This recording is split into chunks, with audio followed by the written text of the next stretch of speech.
आज विदर्भ आणि मराठवाडा या काही भागामध्ये अवकाळी पाऊस आल्यामुळे शेतकऱ्यांचं अतोनात नुकसान झालेलं आहे. मला वाटतं गेल्या काही वर्षापासून निसर्गाच्या असलेल्या या अडचणीमुळे महाराष्ट्रातला शेतकरी हा कधी अतिवृष्टी कधी अवकाळी पाऊस अशा पद्धतीने प्रथम अडचणीत आलेला दिसून आलेला आहे. विधिमंडळाच्या अधिवेशनामध्ये सातत्याने आम्ही मागणी करत असतो की नुकसान झालेल्या शेतकऱ्यांच्या संदर्भातली भावना ही सरकारने स्पष्ट करावी. मागच्याच असलेल्या नुकसानीच्या संदर्भामध्ये अद्यापही पीक विमा असो किंवा अनेक अशा प्रकारच्या विषयासंदर्भामध्ये सरकार गांभीर्याने घेत नाही. आत्तासुद्धा उभी पिकं या ठिकाणी अवकाळी पावसाच्यामुळे अडचणीत आलेली आहे. शेतकरी अडचणीत आलेला आहे. माझी विनंती आहे, आज सभागृहामध्ये आम्ही हा विषय मांडू आणि शेतकऱ्यांना न्याय देण्याच्या संदर्भातली भूमिका सरकारला भाग पाडू अशा प्रकारची या ठिकाणी मी भावना व्यक्त करतो. सर, काल अजितदादा यांच्या संदर्भातली शोकसभा पार पडली आणि या सभेच्या दरम्यान माजी प्रदेशाध्यक्ष जयंत पाटील यांनी पुन्हा एकदा कुठेतरी स्पर्श करण्याचा प्रयत्न केला विलिनीकरणाच्या मुद्द्याला. काय तुमच्या सगळ्यांच्या भावना आहे? मला माहिती आहे की तुम्ही सगळ्यांनी असं ठरवलं की या मुद्द्यावर फारसं बोलायचं नाही, पण तरी सुद्धा कालचा दिवस हा अत्यंत भावनिक शोकाकुल असा दिवस होता आणि त्या दिवशी या मुद्द्याला स्पर्श करून पुन्हा एकदा दादांचं अपूर्ण राहिलेलं स्वप्न पूर्ण करण्याच्या दृष्टीने चर्चा केली.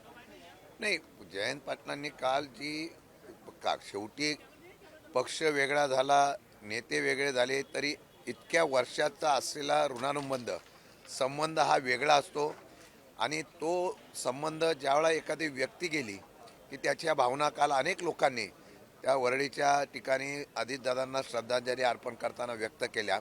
जयंत पाटलांनी तो एक स्पर्श एवढ्यासाठीच केला की मला वाटतं की त्यांच्या मनामध्ये एक राहून गेलेला अजितदादांचा जो विचार होता त्याचा उल्लेख त्यांनी केलेला आहे. मला वाटतं की त्याच्यावर बरंच काही चर्चा झालेल्या आहे आणि त्या चर्चेमुळे आम्ही पक्ष म्हणून आम्ही विलिनीकरणाच्या मागं लागतो अशा प्रकारचं एक चित्र निर्माण झालं होतं. पण शेवटी भावना ही भावना असते. नेता गेल्यानंतर ती पूर्ण व्हावी अशा प्रकारची इच्छा व्यक्त करणं यामध्ये कुठला स्वार्थ नव्हता. एक कुटुंब म्हणून तशी आपली इच्छा त्यांनी व्यक्त केली होती. मला वाटतं की आता हा निर्णय ज्यांना घ्यायचा आहे त्यांनी घ्यावा, परंतु मला वाटतं कालसुद्धा जयंत पाटलांनी जे सांगितलं ते अजितदादावर झालेल्या चर्चेचा तो त्या ठिकाणी त्यांनी उल्लेख केला होता. आज पुन्हा विरोधक जे आहेत सगळे एकत्रित येऊन सरकारला वेगवेगळ्या मुद्द्यांवर धारेवर धरणार आहेत. आज आंदोलन सुद्धा केलं जाणार आहे अशी माहिती मिळते आहे. कुठल्या मुद्द्यांच्या अनुषंगानं हे आंदोलन होऊ शकतं? असं आहे की काल पहिला दिवस होता, शोक प्रस्ताव होता. लाडके आदरणीय उपमुख्यमंत्री आदरणीय स्वर्गवासी अजितदादांच्या निधनामुळे काल आपण त्या ठिकाणी शोक प्रस्ताव असल्यामुळे कुठल्याही प्रकारचं आंदोलन झालं नाही. पण राज्यामध्ये झालेला मंत्र्यावर झालेले आरोप, मंत्रालयात झालेला भ्रष्टाचार, त्याच्याचबरोबर कारवाई सरकारच्या डिपार्टमेंटने केलेली कारवाई, अशा अनेक मुद्दे आहेत. वेगवेगळ्या मुद्द्यामध्ये हा महाराष्ट्रामध्ये ज्या पद्धतीने कामकाज चालू आहे, तिजोरी खाली करण्याचं काम चालू आहे, याच्या संदर्भामध्ये आक्रमकतेने विरोधक म्हणून आवाज उठवण्याचा प्रयत्न आम्ही 100% आजपासून करणार आहोत. कांदा निर्यातीवरील जो रोडटेप सवलत आहे ती 50%ने सरकारने घटवली. यामुळे मोठ्या प्रमाणात शेतकऱ्यांचं नुकसान होणार आहे. निर्यात कमी होईल, त्यामुळे कांद्याचे भाव देखील कमी होईल. मी आजही सांगतो, हे केंद्र राज्यातलं सरकार हे भांडवल सर्गीच्यासाठी चाललेलं सरकार आहे. अमेरिकेशी झालेल्या करारावर सुद्धा आम्ही ह्या अधिवेशनात आवाज उठवणार आहोत. शेतकऱ्यांना हा करार फायद्याचा होणार आहे, भारताच्या शेतकऱ्यांना फायदा होणार आहे का, याचा उत्तर या अधिवेशनामध्ये सुद्धा आम्ही घेणार आहोत. जर आयात निर्यातची धोरणं जर व्यवस्थितपणे केली नाही, ती कुठल्या तरी राष्ट्राच्या असलेल्या दबावाखाली केली गेली, एवढंच नव्हे तर व्यापारीकरणाच्या बाबतीमध्ये सामान्य लोकांच्या उत्पन्न आणि फायद्यापेक्षा व्यापारीकरणाला जर त्या ठिकाणी महत्त्व देऊन निर्णय घेण्याचा प्रयत्न झाला तर त्याचा तो फटका 100% बसतो. आणि त्याच्या बाबतीमध्ये सुद्धा सोयाबीन असेल, कांदा असेल, अनेक प्रश्न आहेत. या बाबतीमध्ये या अधिवेशनामध्ये आम्ही सरकारला उत्तर द्यायला भाग पाडू. सर, राज्यसभेची एक जागा जी आहे ती कोटानुसार महाविकास आघाडीला मिळेल, परंतु नेमकं कोणाकडे जाईल यावरती अजूनही संभ्रम आहे. कारण आदित्य ठाकरे म्हणतात की आमचं रुटीन जे आहे ते सिटिंग आमचं बसला पाहिजे. हर्षवर्धन सकपाळ असं म्हटले की कुठेतरी शरद पवारांना पाठिंबा त्यांनी दिला पाहिजे होते. त्यामुळे नेमकं कोण उमेदवार असेल महाविकास आघाडीकडून? मुळात आणखी याला जोडून एक प्रश्न की काल पुन्हा एकदा शरद पवार यांची प्रकृती बिघडली असून त्यांना ICU मध्ये दाखल केल्याची माहिती आहे. तर नेमकं काय चालू आहे राज्यसभेची जागा आणि शरद पवार नाही, यांची पवार साहेबांची तब्येत आता चांगली आहे. 2 दिवसांनी त्यांना डिस्चार्ज करतील. अशक्तपणा आणि आराम करायला सांगितल्यामुळे पवारसाहेब परत एकदा रुबीला ॲडमिट झाले होते.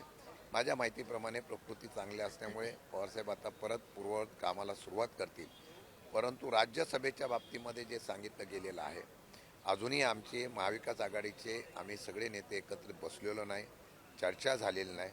परंतु येत्या 2-4 दिवसामध्ये, कारण 26 ते 6 मार्चपर्यंत हा प्रक्रियेचा निवडणूक प्रक्रिया सुरू होणार आहे, फॉर्म भरायची सुरू होणार आहे.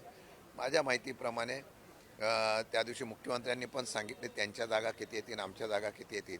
तशा पद्धतीने महाविकास आघाडीचे आम्ही प्रमुख नेते बसू, या 2 दिवसामध्ये बसून या संदर्भामध्ये निर्णय घेऊ. बाहेर चर्चा काय होतात, प्रत्येक पक्ष आपल्याला उमेदवारी मिळाली पाहिजे याच्या संदर्भात निश्चितपणाने प्रयत्न करतो. परंतु आम्ही सगळेजण एकमताने एकत्र बसून आम्ही निर्णय घेऊ. कुठेतरी महाविकास आघाडीचं वजन दिल्लीत असावं म्हणून शरद पवार हेच पुन्हा असावेत असा एक अशी भावना सगळ्यांची आहे. ही भावना त्या सगळ्यांनी व्यक्त केलेली आहे. पण एकमताने निर्णय घ्यावा. अजून पवारसाहेबांशी आम्ही ह्या संदर्भामध्ये चर्चा केलेली नाही आहे. परंतु सर्वांची चर्चा झाल्यानंतर काय करायचं हे त्या बाबतीमध्ये आम्ही निश्चितपणाने ठरवू. शक्तीपीठाला शेतकऱ्यांचा विरोध आहे, आंदोलन सुरू आहे. तुमची याच्या बाबतीत काय नेमकी भूमिका आहे? असं आहे की शेतकऱ्यांच्या असलेल्या जमिनी हळूहळू जर बघितलं आपण, गावठाण क्षेत्र वाढायला लागलेलं आहे. त्यानंतर वेगवेगळ्या प्रकारच्या प्रकल्पासंदर्भामध्ये जमिनी घेण्याचा प्रयत्न होतो. आता मोठा शेतकरी राहिले नाही, अल्पभूधारक शेतकरी व्हायला लागलेले आहेत. माझ्या माहितीप्रमाणे कोर्टाने निर्णय दिलेला आहे की कोणत्याही प्रकल्प किंवा कोणत्याही प्रकल्पासाठी एखादी जमीन घ्यायची झाली तर कुठल्याही प्रकारचं त्यांच्यावर त्यांची संमती असल्याशिवाय कशा पद्धतीचं ॲक्विजेशन करू नये. परंतु मला वाटतं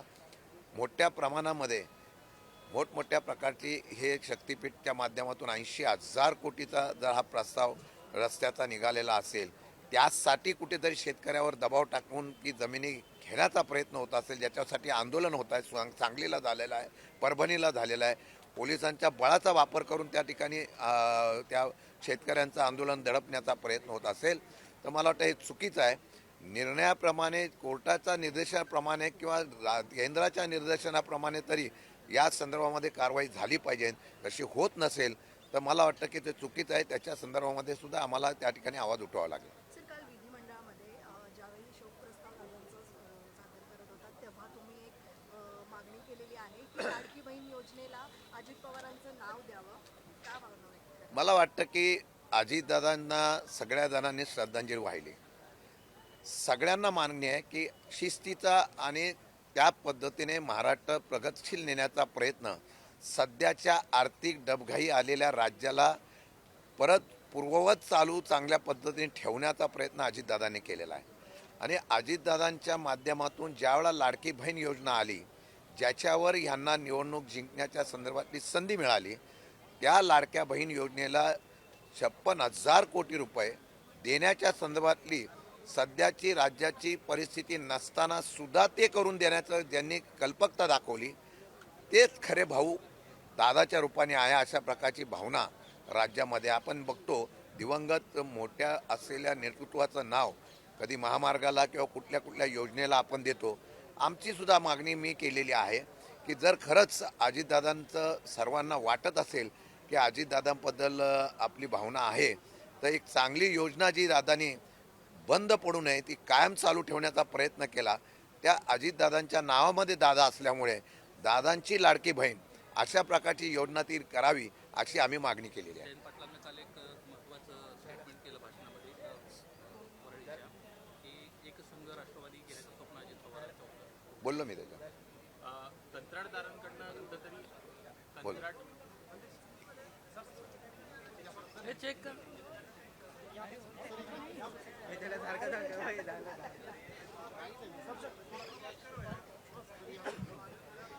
अरे कंत्राटदारांचं घेतलं नाही.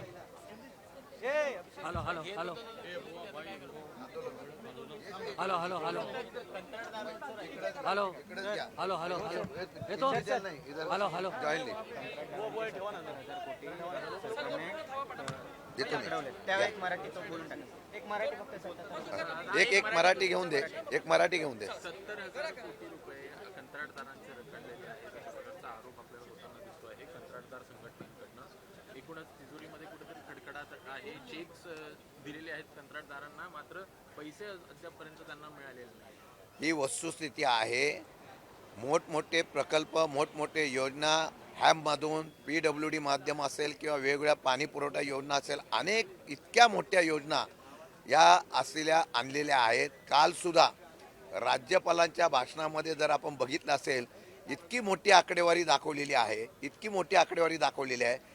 जसं काही महाराष्ट्रामध्ये या असलेल्या विकासाची गंगा आम्ही आणतोय, परंतु दुर्दैवाने गेल्या काही वर्षापासून कंत्राटदार टेंडर निघालं, पण कंत्राटदाराला त्या कामं मिळाली परंतु त्यांचे पैसे मिळाले नाही. त्यासाठी आंदोलन होतात. काही लोकांनी आत्महत्या केली.